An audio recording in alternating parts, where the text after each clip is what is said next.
सबसे important point मैं जो आपको बताने वाला हूँ ये आप बिल्कुल नोट डाउन कर लो। इनिशियली बिगनर बिजनेसमैन को ये पता नहीं चलता है, बट जब उनको पता चलता है तो उनको लगता है काफ़ी लेट हो चुका है, जो शायद मैंने भी कभी गलती करी है इस चीज़ को। But hi guys, welcome back to my channel. This is Rhino Sports and Fitness. Last I guess 1.5 years back मैंने एक वीडियो बनाया था जिसमें मैंने बताया था कि अगर कोई स्पोर्ट्स बिजनेस स्टार्ट करना चाहता है तो उसमें क्या क्या चीज़ें का इम्पोर्टेंट ध्यान रखना चाहिए। ये वीडियो मैं लगभग उसके बाद 1.5 साल बाद जैसा वीडियो बना रहा हूँ। दिस इज़ बेसिकली मेरे पर्सनल एक्सपीरियंस पे है, जो मुझे लगता है कि ये शेयर करना चाहिए। जो ये कुछ 2-3 पॉइंट है जो मैं शेयर करना चाहता हूँ। तो पहला पॉइंट ये है कि जब भी आप बिजनेस कर रहे हो, ठीक है, एंड काफ़ी आपके एक्सपेंसेस होते हैं, आपके रेंट होते हैं, आपके परचेजिंग होते हैं, आपके स्टाफ कॉस्ट होता है, आपके basically fixed cost, variable cost आप लोग जानते होंगे, राइट। तो इनिशियल फेज में इसको ट्राई कीजिए जितना हो सके आप मिनिमाइज करके रखें। होता क्या है कि इनिशियल फेज में सेल तो एकदम से जंप नहीं करेगा, राइट, कि एकदम 5 लाख 6 लाख 10 लाख रुपए का हो रहा है, राइट। सही, initially it will take time, धीरे धीरे ग्रेजुअली आपका सेल इंक्रीज करता है जब आप नोन हो जाते हो मार्केट में। तो आप ट्राई करो इनिशियल लेवल पे आप अपना एक्सपेंसेस जितना कम कर सकते हो कम करो, राइट। जो रेंट है मिनिमम रख, रेंट वाले ही जगह पे आप थोड़ा लो। स्टाफ कॉस्ट देखो, और भी चीजें हैं वो कम से कम रखो। सो अगर आपका एक्सपेंस ज्यादा हुआ सेल से तो आपका ऑब्वियसली नेगेटिव कैश फ्लो हो जाएगा। अगर आपको लगता है आने वाले टाइम में आपका सेल इंक्रीज हो जाएगा तो और आपका फिक्स कॉस्ट मिनिमम है, ज्यादा वेरी नहीं कर रहा है, तो आप रख सकते हो।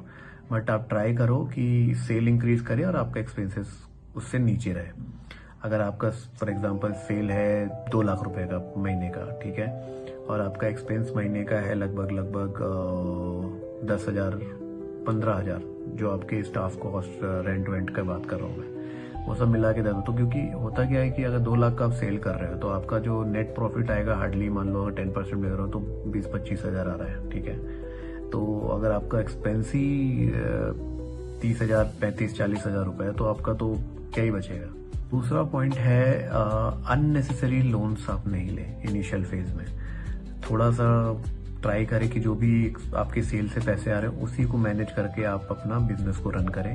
हाँ, बाय द टाइम आपको लगता है कि आपके 1 साल 1.5 साल होने के बाद आपको लग रहा है कि अब आपको बिजनेस ग्रो करना है काफी अच्छे लेवल पे, देन आप थोड़ा सीसी लिमिट हो गया, ओवरड्राफ्ट हो गया, ये सारे ऑप्शंस पे जा सकते हैं। बट नोट करें एकदम हाई एक्सट्रीम लोन अमाउंट पे ना जाए। इफ यू फील कि 4-5 लाख रुपए में मेरा काम बन सकता है अभी, तो मिनिमम अमाउंट पे जाए, क्योंकि उसके इंटरेस्ट, उनके सारी चीजें जो एक्सपेंसेस है वो हर महीने आपके गिरेंगे, वो भी आपका एक एक्स्ट्रा लाइबिलिटी बनेगा। थर्ड पॉइंट बहुत ही इंपॉर्टेंट पॉइंट है।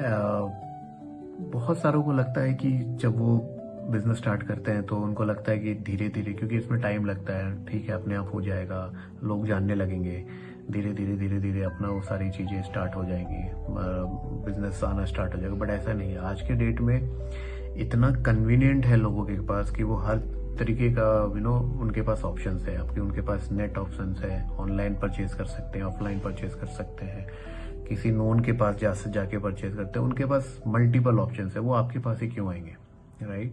तो आपके पास आने के लिए आपको मार्केटिंग एक बजट रखना ही पड़ेगा आपके हर महीने का।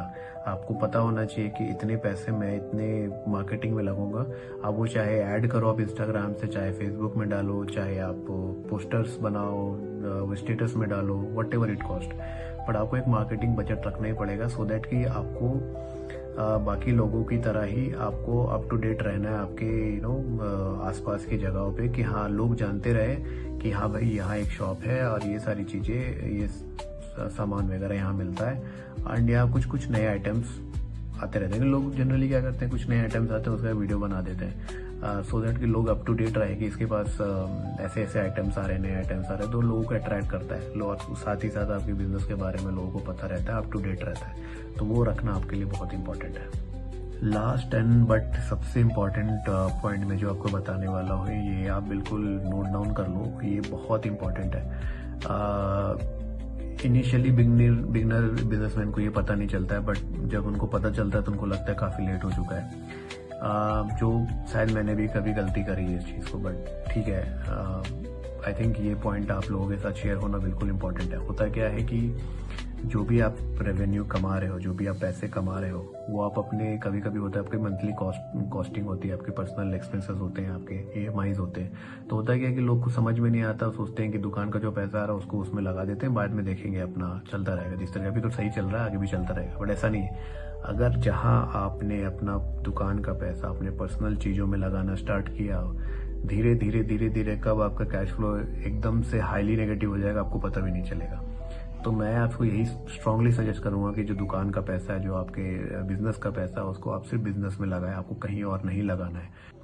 तो बिजनेस का पैसा भाई साहब बिजनेस में ही लगाइए, सो दैट कि आपको आगे चल के कोई परेशानी ना हो। तो ये जो मैंने 3-4 पॉइंट आपको बताया, ये प्लीज़ ध्यान रखें, आपके बेनिफिशियल, आपके बेनिफिट के लिए मैंने बताया है। एंड आई होप आपको कहीं ना कहीं ये काम ही आएगा। तो इसी के साथ ये वीडियो मैं एंड करता हूँ। एंड आई होप ये काफ़ी, अगर आपको बेनिफिशियल लगा हो तो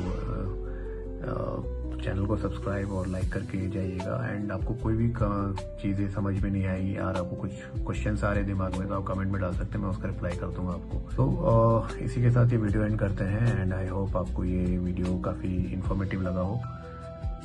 चलिए मिलते हैं नेक्स्ट वीडियो में। Thank you so much.